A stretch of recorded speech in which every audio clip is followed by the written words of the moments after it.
तो दोस्तों अगर आपका वाटर हीटर रॉड पानी को बिल्कुल भी गर्म नहीं कर पा रहा है या यूं कहें कि आपका वाटर हीटर रॉड खराब हो गया है, तो ऐसे में एक सवाल आता है कि क्या वाटर हीटर रॉड को हम घर में ठीक कर सकते हैं। तो दोस्तों मैं आप लोगों को ये बता दूं कि कुछ कंडीशन ऐसे होते हैं जिन कंडीशन में आप वाटर हीटर रॉड का रिपेयर नहीं कर सकते, और कुछ कंडीशन ऐसे होते हैं जिन कंडीशन में आप वाटर हीटर रॉड का रिपेयर घर पर कर सकते हैं। तो चलिए तो वीडियो को स्टार्ट करते हैं फटाक से। तो दोस्तों सबसे पहले हम ये जान लेते हैं कि वाटर हीटर रॉड में होता क्या है। तो यहाँ पर ये जो रॉड आप देख रहे हैं ना, ये इसका हीटिंग एलिमेंट होता है जो पानी को गर्म करता है। और इसके अलावा यहाँ पर ये जो वायर है, सिर्फ वायर ही होता है जो वायर सीधे इसके एलिमेंट के साथ जुड़ा हुआ रहता है। इसके अंदर कोई कंपोनेंट नहीं होता, कोई सर्किट नहीं होता है। यदि इसका एलिमेंट खराब हो जाता है तो उन कंडीशन में आप इसका रिपेयर नहीं कर सकते। और यदि आप यूट्यूब पर कोई बताता है कि ऐसा रिपेयर हो जाता है वैसे रिपेयर हो जाता है, तो आप वैसे रिपेयर मत कीजिए, क्योंकि अगर किसी भी तरीके से आप एलिमेंट को रिपेयर कर भी लेते हैं तो इसमें काफ़ी ज़्यादा रिस्क हो सकता है, क्योंकि आपको पानी में डालकर इसको यूज करना पड़ता है। और इसके अलावा इसका जो सप्लाई वायर है कहीं से भी खराब हो जाता है, अंदर जल जाता है, जिन कंडीशन में आप इसका रिपेयर कर सकते हैं।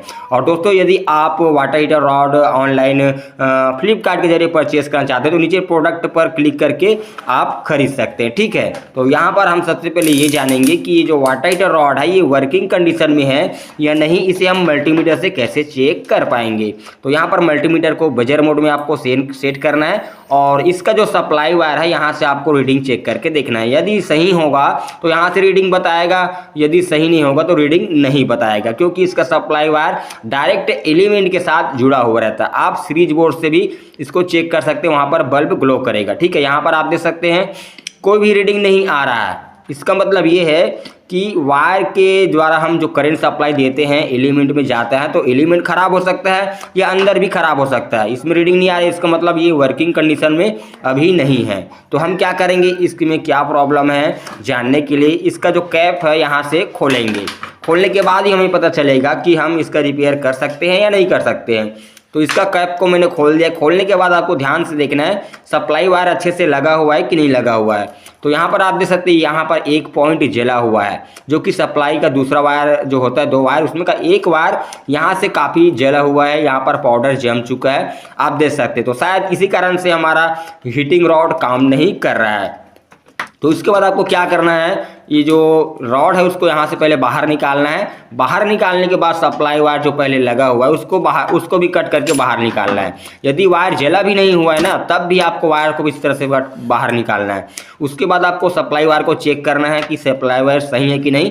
तो हरा वायर अर्थिंग का होता है, उसे आप ना चेक करें तो भी कोई बात नहीं है। तो यहाँ पर दोस्तों हम इधर सप्लाई वायर का एक में एक प्रॉब रखेंगे, और इधर जो ब्लैक और पिंक वायर है जो फेज न्यूट्रल के होता है यहाँ पर चेक करेंगे। तो इसमें रीडिंग आ रहा है, इसका मतलब ये वाली वायर एकदम ओके है। अब हम इस टर्मिनल में रखेंगे प्रॉब को, और उसके बाद हम ब्लैक वाली वायर में देखेंगे यहाँ पर रीडिंग आ रहा है, यानी कि दोनों फेज न्यूट्रल वाली वायर में रीडिंग आ रहा है। इसका मतलब सप्लाई वायर एकदम ओके है। अगर किसी में भी रीडिंग नहीं आ रहा है फेज न्यूट्रल वाली वायर में, तो ये वायर खराब है, आप वायर चेंज करेंगे तो प्रॉब्लम सॉल्व हो जाएगा। तो यहाँ पर हम चेक करते हैं, तो इसमें रीडिंग नहीं आ रहा है। क्यों नहीं आ रहा है, क्योंकि इसमें यहाँ काफ़ी जंग लगा हुआ है। तो हम यहाँ पर क्या करेंगे, इसके किनारे में हम थोड़ा फाइल से या किसी भी चीज़ से घिसेंगे।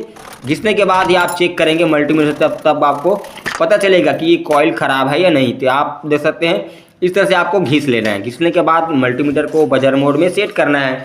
यहाँ पर हम रीडिंग चेक करेंगे, रीडिंग बताएगा तो सही है, रीडिंग नहीं बताएगा तो सही नहीं है। तो आप देख सकते हैं रीडिंग बता रहा है, यानी कि ये हमारा एलिमेंट ओके है, तो हम यहाँ पर इसका रिपेयर कर सकते हैं। यदि रीडिंग नहीं बताता है, एलिमेंट ख़राब है, तो इसका रिपेयर हम नहीं करेंगे, क्योंकि अगर रिपेयर किसी भी तरीके से कर भी लेते हैं तो भी इसमें रिस्क हो सकता है। तो आप देख सकते हैं किस तरह से जला हुआ है। तो शायद इसका जंग लगा हुआ नट नहीं निकलेगा, तो लेकिन हम आपको तरीका बताएंगे। तो यहाँ पर हम थोड़ा तारपीन डालकर देखते हैं, शायद नट निकल जाए। तो इस तरह हम यहाँ पर थोड़ा प्लायर की मदद से घुमाकर खोलने की कोशिश करते हैं, ठीक है। तो ये नहीं खुल रहा है, ये थोड़ा हल्का मूवमेंट कर रहा है इस साइड का, लेकिन ये नहीं खुल रहा है। तो थोड़ा और हम जोर लगा कर देखते हैं। तो दोस्तों ये नहीं खुल रहा है, ज़्यादा जोर लगाएंगे तो यहाँ पर ऐंठ कर एलिमेंट टूट जाएगा, तो लेने के देने पड़ सकता है। तो हम क्या करेंगे, इसमें कनेक्शन करेंगे, जो पहले तार जुड़ा हुआ था उसके बीच में गैप है, या आप चाहे तो इधर नीचे में के भाग में भी घिस कर यहाँ पर चमक ला कर इसके ऊपर सप्लाई वायर को जोड़ सकते हैं, काम चल जाएगा। तो हम इसको साफ़ कर लेते हैं आरी ब्लेड की मदद से। तो साफ़ करने के बाद हम यहाँ पर रीडिंग चेक करके देखेंगे, जहाँ पर हम वायर जोड़ने वाले हैं वहाँ पर रीडिंग आ रहा है कि नहीं आ रहा है, वहाँ से हम जोड़ेंगे ना। तो यहाँ पर हम चेक करें रीडिंग आ रहा है, तो अब हम इसमें बेझिझक यहाँ पर सप्लाई वायर जोड़ सकते हैं। अब यहाँ पर सप्लाई वायर को आपको यूं ही नहीं जोड़ना है, क्योंकि सप्लाई वायर का जो 1-2 इंच का भाग आपको कट करना है। क्यों कट करना है, क्योंकि ये काफ़ी वाट का होता है, तो यहाँ पर हीट होकर वायर पक गया होता है, आपको थोड़ा सा कट कर देना है। आपको इस तरह से पहले नाप ले लेना है कितना बड़ा आपको तार छीलना है। तो फेज न्यूट्रल वाली जो तार होता है ना, हरा वाली वायर छोड़कर, उसे आपको लगभग 1 से 1.5 इंच छीलना है, क्योंकि आपको यहाँ पर 1 राउंड और ये 2 राउंड लपेट कर आपको इस तरह से ऐंठ देना है। ठीक है, इसमें फंसा देना है, क्योंकि इसका जो नट है ये जाम हो चुका है ना, नट तो हम टाइट नहीं कर सकते, तो आपको 2 राउंड लपेट कर इस तरह से ऐंठ देना है अच्छे से। ठीक है, फिनिशिंग काम करना है आपको इस तरह से। और इस तरह से हम दूसरे वायर जो ब्लैक वायर है उसको भी 1 राउंड और ये 2 राउंड हम लपेटेंगे और इसको अच्छे से ऐंठ देंगे। और इसका जो हरा वाली वायर है, ग्रीन वाली, ये अर्थ का होता है, जो इसके बॉडी के साथ अटैच होता है, जुड़ा हुआ रहता है। ठीक है, तो इस तरह से हमने जोड़ दिया है। अब इसमें हम इसका जो कैप है उसमें इस तरह से लगाएंगे, और ये हरा वाली वायर इसके साथ एक जो लॉक है ना इसके में वाशर को लगाएंगे और यहाँ पर नट को टाइट कर देंगे और इसका कनेक्शन बॉडी के साथ जुड़ जाएगा। ठीक है, तो इस तरह से आपको जोड़ देना है। तो दोस्तों यहाँ पर हमारा काम हो चुका है, हमने इसका रिपेयर कर दिया है, और हमने आपको ये भी बता दिया है कि किन कंडीशन में आप इसका रिपेयर कर सकते हैं। अब यहाँ पर हम मल्टीमीटर चेक करेंगे तो रीडिंग बताएगा, आप देख सकते हैं रीडिंग बता रहा है ना।